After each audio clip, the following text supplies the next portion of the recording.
Biden ഭരണകൂടവുമായി ബന്ധപ്പെട്ടും അതോടൊപ്പം തന്നെ ഡീപ് സ്റ്റേറ്റുമായി ബന്ധപ്പെട്ടുമുള്ള നമ്മുടെ പല സംശയങ്ങളും ശരിവയ്ക്കുന്ന ചില സംഭവങ്ങൾ ലോകത്തുണ്ടായിട്ടുണ്ട്.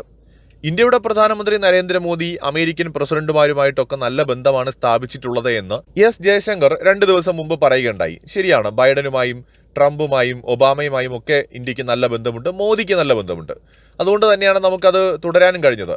പക്ഷേ നമ്മൾ ചില കാര്യങ്ങൾ, അന്താരാഷ്ട്ര തലത്തിൽ സംഭവിക്കുന്ന ചില കാര്യങ്ങൾ സസൂക്ഷ്മം നിരീക്ഷിക്കുകയാണെങ്കിൽ ചില വളരെ കൗതുകമുള്ള വിലയിരുത്തലുകളും അതോടൊപ്പം തന്നെ ഒരു നിഗമനത്തിലുമൊക്കെ എത്താനായിട്ട് നമുക്ക് സാധിക്കും. പെറുവിൽ ഒരു അപ്പെക് ഉച്ചകോടി നടക്കാൻ പോവാണ്.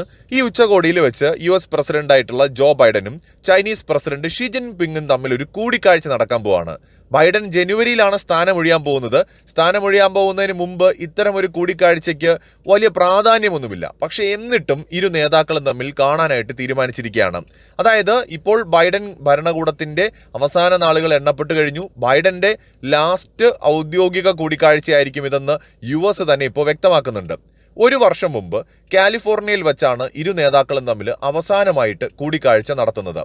ഇരു രാജ്യങ്ങളും തമ്മിൽ വലിയ അഭിപ്രായ വ്യത്യാസം നിലനിൽക്കുന്നതിനിടയിലാണ് ഷി ജിൻപിങ് കാലിഫോർണിയയിൽ പോകുന്നതും ബൈഡനെ കാണുന്നതുമൊക്കെ. അടച്ചിട്ട മുറിയിൽ അവർ ദീർഘനേരം ചർച്ചയും നടത്തി. ലോകത്തിലെ ഏറ്റവും വലിയ 2 സമ്പദ് വ്യവസ്ഥകളിലെ പ്രസിഡന്റുമാർ എന്ന നിലയിൽ ബൈഡനും ഷി ജിൻപിങ്ങും നടത്തുന്ന അവസാന കൂടിക്കാഴ്ചയാണിതെന്നാണ് US അഡ്മിനിസ്ട്രേഷൻ വിഭാഗത്തിലെ മുതിർന്ന ഉദ്യോഗസ്ഥരെ ഉദ്ധരിച്ചുകൊണ്ട് വാർത്താ മാധ്യമങ്ങളെല്ലാം തന്നെ ഇപ്പോൾ റിപ്പോർട്ട് ചെയ്യുന്നത്. മാത്രമല്ല, അപ്പെക് ഉച്ചകോടിയിൽ പങ്കെടുത്തതിന് ശേഷം ബ്രസീലിലെ റിയോ ഡി ജനീറോയിൽ നടക്കുന്ന G20 ഉച്ചകോടിയിൽ ബൈഡൻ പങ്കെടുക്കുന്നുണ്ട് എന്നും വൈറ്റ് ഹൗസ് വ്യക്തമാക്കുന്നുണ്ട്. ട്രംപ് വീണ്ടും അധികാരത്തിലെത്തുന്ന സമയത്ത് ചൈന വലിയ ആശങ്കയിലാണെന്ന് നേരത്തെ തന്നെ വാർത്തകൾ വന്നിരുന്നതാണ്. ഇപ്പോൾ നമ്മുടെ ട്രംപ് അദ്ദേഹത്തിന്റെ ദേശീയ സുരക്ഷാ ഉപദേഷ്ടാവായിട്ട്, രാജ്യത്തിന്റെ ദേശീയ സുരക്ഷാ ഉപദേഷ്ടാവായിട്ട് തീരുമാനിച്ച ആള് കടുത്ത ചൈന വിരോധിയാണ്. അദ്ദേഹം ഇന്ത്യയുടെ അടുത്ത ആളുമാണ്. അദ്ദേഹത്തിന്റെ ഗവൺമെന്റിൽ വളരെ സുപ്രധാനപ്പെട്ട ചുമതലകൾ ഇലോൺ മസ്കിനും ഇന്ത്യൻ വംശജനായിട്ടുള്ള വിവേക് രാമസ്വാമിക്കും നൽകി എന്നതും വളരെ പ്രധാനപ്പെട്ട ഒരു കാര്യമാണ്, ഒരു നീക്കമാണ്.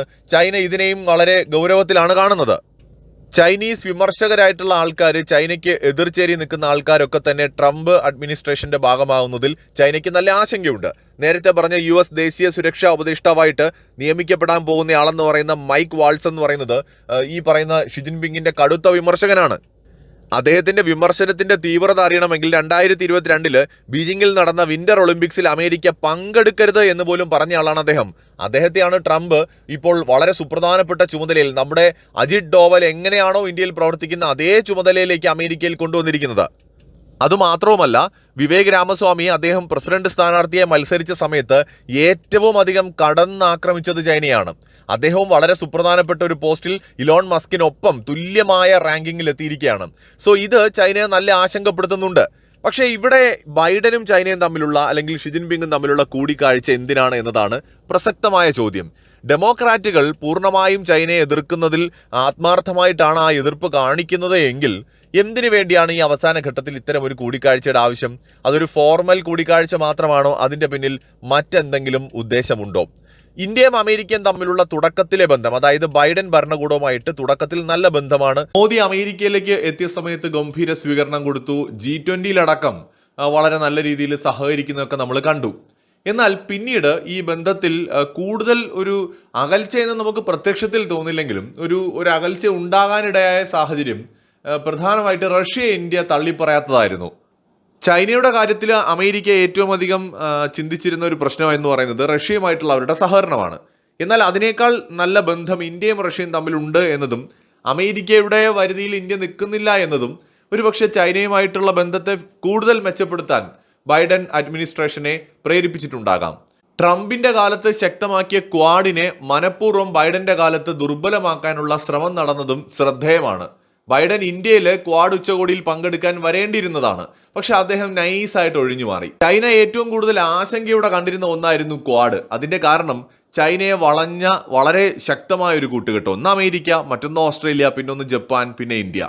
ഇത് ചൈനയ്ക്ക് സൈനികമായിട്ടുള്ള വെല്ലുവിളിയേക്കാൾ കൂടുതലായിട്ടും സാമ്പത്തികമായ വെല്ലുവിളിയായി മാറുമോ എന്ന് അവർ ഭയപ്പെട്ടിരുന്നു. കാരണം ചൈനയുടെ ഏറ്റവും വലിയ ട്രേഡ് പാർട്ട്നേഴ്സിന്റെ കൂട്ടുകെട്ടാണ് ക്വാഡ്.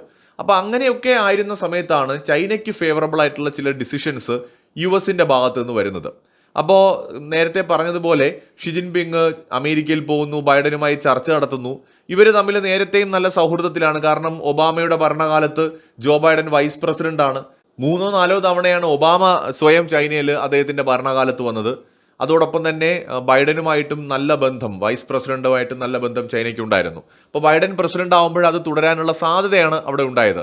അപ്പോൾ ട്രംപിൻ്റെ കാലത്തുണ്ടായ അകൽച്ച കുറയ്ക്കാൻ ബൈഡൻ ശ്രമിച്ചതായി നമുക്ക് തോന്നാം.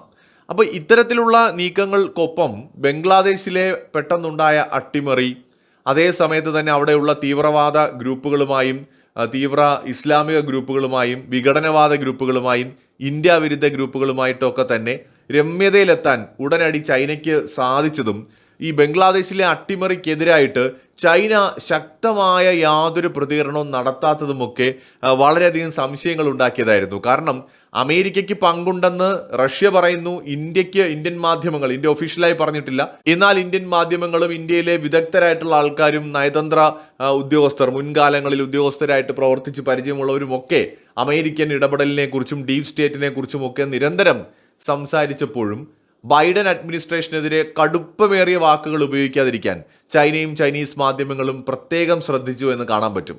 ചൈനയ്ക്ക് കൂടി ഭീഷണിയാണ് അമേരിക്ക ബംഗ്ലാദേശിൽ സ്വാധീനം ഉറപ്പിക്കുന്നത്.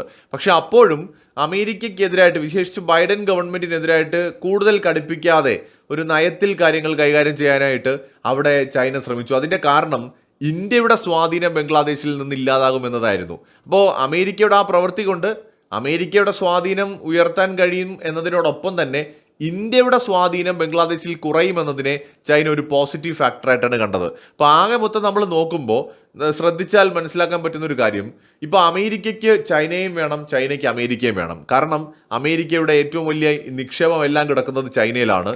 അമേരിക്കൻ കമ്പനികൾ വൻതോതിൽ പ്രൊഡക്ഷൻ നടത്തുന്നത് ചൈനയിലാണ്. അത് ചൈനയിൽ തന്നെ വിൽക്കുകയും ചെയ്യുന്നുണ്ട്, ലോകത്തേക്ക് കയറ്റുമതി ചെയ്യുന്നുണ്ട്, അമേരിക്കയിലേക്കും കയറ്റുമതി ചെയ്യുന്നുണ്ട്. അപ്പോൾ വ്യാപാരം എന്ന് നമ്മൾ എടുത്തു നോക്കുമ്പോൾ ചൈനയെ ഒഴിവാക്കാൻ അമേരിക്കയ്ക്ക് ഈ ഘട്ടത്തിൽ ഒരിക്കലും കഴിയില്ല. ഇനി ചൈനയുടെ കാര്യം എടുത്താൽ അവരുടെ ഏറ്റവും വലിയ ട്രേഡ് പാർട്ട്ണറാണ്. ഒരു സിംഗിൾ രാജ്യമെന്ന നിലയ്ക്ക് നോക്കിയാൽ ഏറ്റവും വലിയ വ്യാപാര പങ്കാളി അമേരിക്കയാണ്. അപ്പോൾ അമേരിക്കയെ പിണക്കി കഴിഞ്ഞാൽ ചൈനയ്ക്ക് പ്രതിവർഷം ഉണ്ടാവുന്ന വ്യാപാര നഷ്ടം എന്ന് പറയുന്നത് വളരെ വലുതാണ്. ചൈനയുടെ ഇന്ന് കാണുന്ന സാമ്പത്തിക വളർച്ചയുടെ അടിത്തറ തന്നെ യുണൈറ്റഡ് സ്റ്റേറ്റ്സ് ഓഫ് അമേരിക്കയുടെ പണമാണെന്ന് നിസ്സംശയം പറയാം. സോ അങ്ങനെ ഇരിക്കെ ഇവർക്ക് അങ്ങോട്ടും ഇങ്ങോട്ടും സഹായിച്ച് മുന്നോട്ട് പോവുക എന്നതാണ് അവരുടെ മുമ്പിലുള്ള ഏറ്റവും നല്ല മാർഗം. ഒരുപക്ഷെ ബൈഡനും അതോടൊപ്പം തന്നെ ഷി ജിൻപിങ്ങും തമ്മിൽ അത്തരമൊരു ധാരണയിലെത്താനുള്ള സാധ്യത വളരെ വളരെ കൂടുതലാണ്. എന്നാൽ അമേരിക്കൻ പ്രസിഡന്റായിട്ട് ട്രംപ് ഇപ്പോൾ തിരഞ്ഞെടുക്കപ്പെട്ടതോടെ അമേരിക്കയുമായിട്ടുള്ള ബന്ധം വീണ്ടും വഷളാകുമെന്ന് ചൈന ഭയപ്പെടുന്നുണ്ട്. ചൈന ഇന്ത്യ വീണ്ടും ശക്തമാകുമെന്ന് ആശങ്കപ്പെടുന്നുണ്ട്. ഇപ്പോൾ ട്രംപിൻ്റെ വിജയത്തിൽ നമുക്കെന്ത് കാര്യമെന്ന് ചോദിച്ചാൽ അതിൻ്റെ പ്രധാന കാര്യങ്ങൾ ഇതൊക്കെയാണ്. കാരണം ട്രംപ് വന്നാൽ നമ്മുടെ എക്കണോമിക് ഗ്രോത്ത് കൂടും, നമ്മുടെ രാജ്യത്തിലേക്ക് കൂടുതൽ നിക്ഷേപങ്ങൾ വരും, ചൈനയിൽ നിന്ന് പല കമ്പനികളും ചിലപ്പോൾ വീണ്ടും ഇന്ത്യയിലേക്ക് വരും.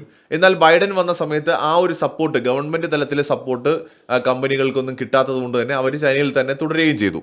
അപ്പോൾ ആ ഒരു ഷിഫ്റ്റ് നമുക്ക് ഈ ഒരു ഭരണമാറ്റം കൊണ്ട് മനസ്സിലാക്കാൻ സാധിക്കും. സോ ഇവിടെ തീർച്ചയായും നമ്മൾ സംശയിക്കേണ്ട ഒരു കാര്യം, ബൈഡനും ഷി ജിൻപിങ്ങും തമ്മിൽ ഒരു സമവായത്തിൽ എത്തിയിരുന്നിരിക്കണം നേരത്തെ തന്നെ. അതുകൊണ്ട് തന്നെയാണ് ഇന്ത്യയിലേക്ക് വരാനിരുന്ന ഇലോൺ മസ്ക് പോലും അവസാന നിമിഷം അത് വേണ്ടെന്ന് വെച്ചത്. ഇനി ചിലപ്പോൾ മസ്കും ഇന്ത്യയിലേക്ക് വരാനുള്ള സാധ്യത വളരെ കൂടുതലാണ്. മറ്റൊരു വീഡിയോയുമായി വീണ്ടും കാണാം.